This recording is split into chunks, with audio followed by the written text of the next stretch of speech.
पण अनेक लोक जुने लोक आहेत. अनेक खरं त्यांचा क्लेम होता. उज्ज्वलताई पण या ठिकाणी आहेत, त्या सगळ्यात सिनियर आहेत. अजून काही सिनियर लोक या ठिकाणी बसलेले आहेत, त्यांना संधी द्यायला पाहिजे होती. पण मी आपल्याला पुन्हा आश्वासित करेन की जे अपेक्षित आहे त्यांना प्रत्येकाला संधी मिळणार. प्रत्येकाला आम्ही संधी देणार आहोत, तर कोणाला डावलणार नाही. मग महापौर असेल, उपमहापौर असेल, स्टँडिंग कमिटी अजून आहे, स्टँडिंग कमिटीचे सदस्य आहेत, सभापती आहेत, सगळ्यांना संधी मिळणार आहे.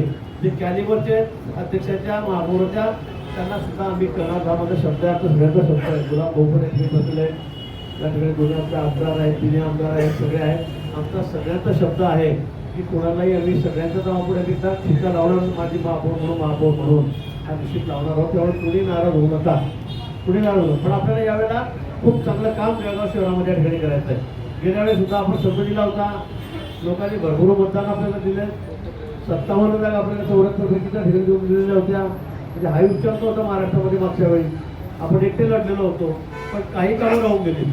विजय बाजू राहिली, एक तांत्रिक अडचणी चुका झाल्या त्यामुळे राहिली असतील, त्यामुळे राहतील. पण आता रस्त्याची कामं सुरू आहेत.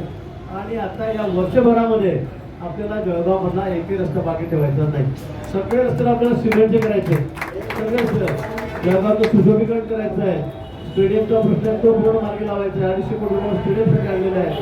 नवीन स्टेडियमचं आपण 25 कोटी दिले, त्याचं त्या रिपेअरचं काम चाललेलं आहे. अनेक गोष्टी आहेत. मेडिकल हबचा तो पूर्ण होतोय, तो आता पूर्ण होईल. अनेक गोष्टी आहेत की त्या आता आपल्याला या ठिकाणी करायच्या आहेत की जेणेकरून जळगावकरांनी आपल्याला पुन्हा सतत दुसऱ्यांदा एवढ्या मोठ्या बहुमतावर निवडून दिलेला आहे. एवढा मोठा विश्वास त्यांनी आपल्यावर टाकलेला आहे.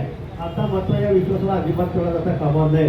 तर सगळं नगरसेवकांना सांगेल की आपापल्या विभागात आपापल्या प्रभागामध्ये अतिशय प्रामाणिकपणे काम करा. जी कुठली कामं असतील त्याची यादी मी घेऊ.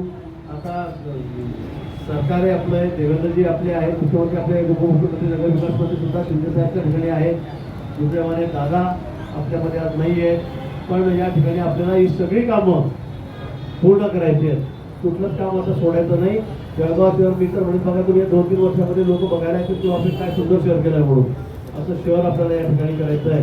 निश्चित तेवढा शब्द आम्ही गुलाब भाऊ, आम्ही सगळे आमदार या ठिकाणी होते, आम्ही तुम्हाला या ठिकाणी देतो. पण कुठेही लोकांची नाराजी ओढवून घेऊ नका. लोकांच्या संपर्कात राहा. मी पुन्हा सांगेन, लोकांच्या संपर्कामध्ये राहा. लोकांना काही फार काही लागत नाही. लोकांच्या सुखामध्ये, दुःखामध्ये, कामामध्ये तुम्ही जर पडलात तर लोक म्हणतात किंवा खरंच नगरसेवक असंच पाहिजे, असा आम्हाला नगरसेवक पाहिजे होता. आणि म्हणून मला असं वाटतं की ते आपण सर्वांनी करावं.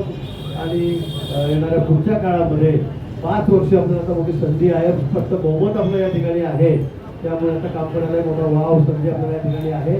काय अडचणी असतील तर राजूमामा या ठिकाणी आहेत, त्यांचे आमदारच आहेत, त्यामुळे काही अडचण नाही आहे. आम्ही सुद्धा या ठिकाणी आहोत. गुलाबभाऊ आहेत, चंदवांना पण जळगावमध्ये राहत आहेत, मंगेशदादा सुद्धा आपल्याकडे या ठिकाणी राहतील. मला वाटतं की चांगलं काम, अतिशय सुंदर असं काम आपल्याला जळगाव शहरामध्ये करायचं की लोकांनी म्हटलं पाहिजे की खरंच यावेळेला आमचं मत दिलं ते सार्थकी ठरलं. अशा पद्धतीने आपण सर्वांनी काम करावं, एवढंच आव्हान मी आपल्याला प्रसंगी करतो.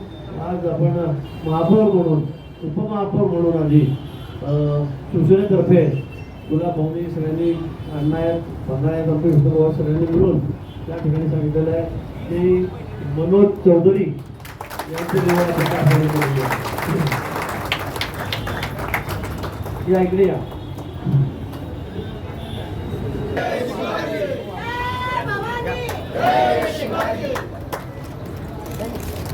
इकडे थांबू.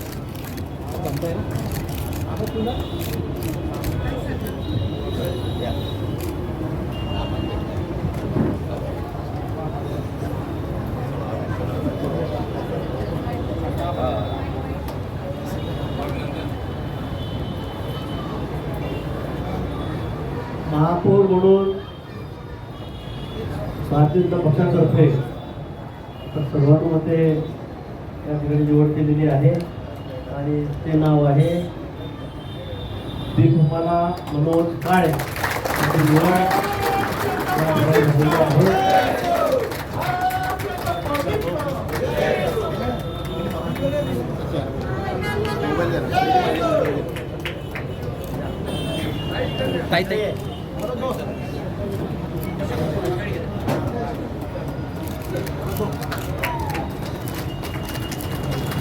चला